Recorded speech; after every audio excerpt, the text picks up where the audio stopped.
How bad are things for the Lakers? Yikes.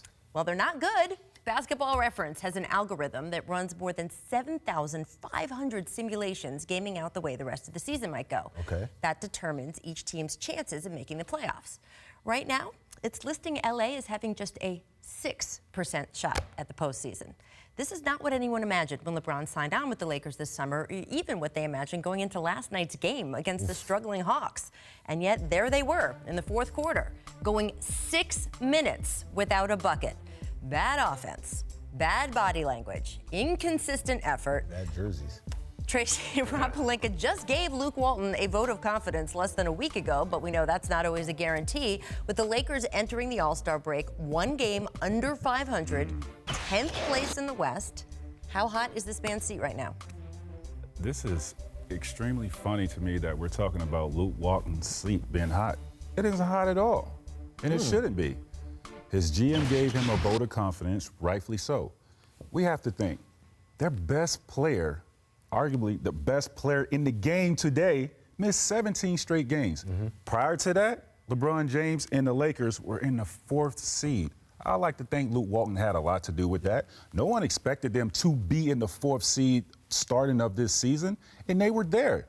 Your best player gets hurt, so these guys have to adjust to playing with LeBron James in the first half, and then LeBron James get hurt. They have to adjust playing without him. Now he's back. Now we have to readjust playing with LeBron James being in our lineup. You know, from past, players that played with LeBron that had to adjust their games, how tough that was. So this is tough on these guys, being that they had to make a couple adjustments just in this first season with LeBron James. I think everything Tracy said is right. You can throw on also Lonzo Ball being hurt. So since he's been out in the last 11 games, they had the 2nd worst defense in the NBA. You can throw in, I know everyone says they're pros, you shouldn't baby them, but these are young guys going through trade talks for the first time. They had conversations. You imagine you're a young player, and they say, hey, man, you're going to be a big part of this year, and we believe in you. We think you can be like an all-star. And then next thing you hear is they drop all your names in that conversation. So you're not safe.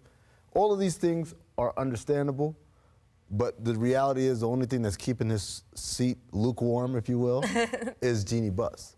Because all those things would be all right if the GM had hired him, right, and everyone was bought in. But the problem is they're not all brought in. That's right. And so right now, this is an opportunity for the Lakers to turn it around, change the narrative, if you will. They got a tough one against the Rockets. That's the first one after the All-Star break. It's a Thursday. So they got a couple of days to do a little mini camp, reset our core principles defensively. And then you got at Pelicans, at Grizzlies, Pelicans. Those are 3 winnable games. You got to do those. Bucks is a tough one.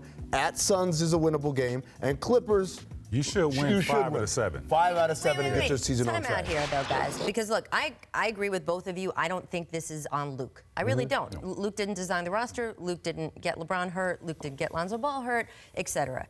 I do think, though, when you look at the schedule and say, oh, that's a winnable game, that's a winnable game, remember, this team just lost to the Hawks last night, and they just lost to the Pacers by 42 points earlier this week. And I know they beat the Celtics, but the Celtics were clearly not at their best, and they beat them on a last-second crazy shot from Rajon Rondo that you can't guarantee is going to happen more often than not. Coming out of All-Star break, I think LeBron James will have a different type of focus and understand what really is at stake.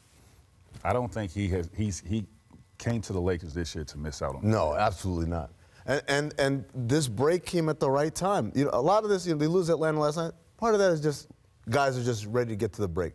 But this is a nice time off. Everyone go have fun with your family, have fun All-Star week, whatever you do. When we come back here in the gym after post-break, all the stuff, that was first half stuff. Your hang-ups about trade rumors, all that's gone. We got to focus now. And that's why I brought up those next 7 games, because this is a reset button opportunity for the Lakers. Well, look, I want to get to a little bit more of the schedule. And I want to get to more of LeBron James, because he poured in 28 points, 16 assists, 11 rebounds, so triple-double in the loss last night. But, boy, some of his body language, it was not great. And he was asked about the playoffs after the game. Playoffs. And that's what, here's what he said. Playoffs? There's a little sense of urgency every game, how important every game is. They've never played, some of the guys have never played a playoff game before, so you can't teach them that. But it's very important to understand how important every game is, no matter who you're playing and where you are. You either make it or don't make it. That's when you worry about it.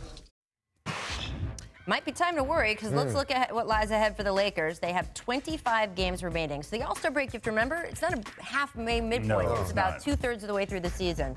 15 of those 25 are against teams that are above the 500 mark. Over half of their remaining games are on national TV, so they're not exactly low profile. I mean, these guys have the 4th hardest remaining schedule, according to BPI. Are you still convinced that they're going to make the playoffs? I think right now they're in the midst of this incredibly tough stretch that we talked about. Remember when LeBron was coming back, we said, when does he need to come back? I said, this is the stretch. Once they get to March, it lightens up. It won't be as tough as it looks right now. It'll be tough, but not as tough. But I have to trust that LeBron James, if he's healthy, they're going to win games. We saw that in the first 31 games. On Christmas Day, they were 21-10 or something along those lines. So how do you explain last night? How do you explain earlier the Pacers loss? It's a combination of, I think the young guys are really struggling with the trade talk stuff. I think they miss Lonzo, and I think specifically about last night, what happens, it happens to the best teams. Right before the All-Star break, it's a getaway game, man. We just want to get done. I want to get on my trip to Cancun or to Charlotte or wherever. You don't have that luxury. Do you I think was they make about the to say that. playoffs? They don't have that luxury. I mean, good teams, yeah, they have that luxury. This team is not playing good basketball right now. Yes, they missed Lonzo. Bad defense last night. I don't think they make the playoffs. I really don't. Man. I think they have to win too many games. And if you're going to lose to the Atlanta Hawks, I mean, you could lose to the Phoenix Suns. You could lose to. Sure. You know, you got to play. You have a tough schedule coming up, and I think majority of those games, it's going to be tough for these guys to make, because I'm relying on Sacramento to keep winning. The addition of Harrison Barnes really That's a good is pickup. a great pickup That's a great for them. pickup, yeah. And I think he's going to help them win games and carry them into the playoffs, and they get that last seed.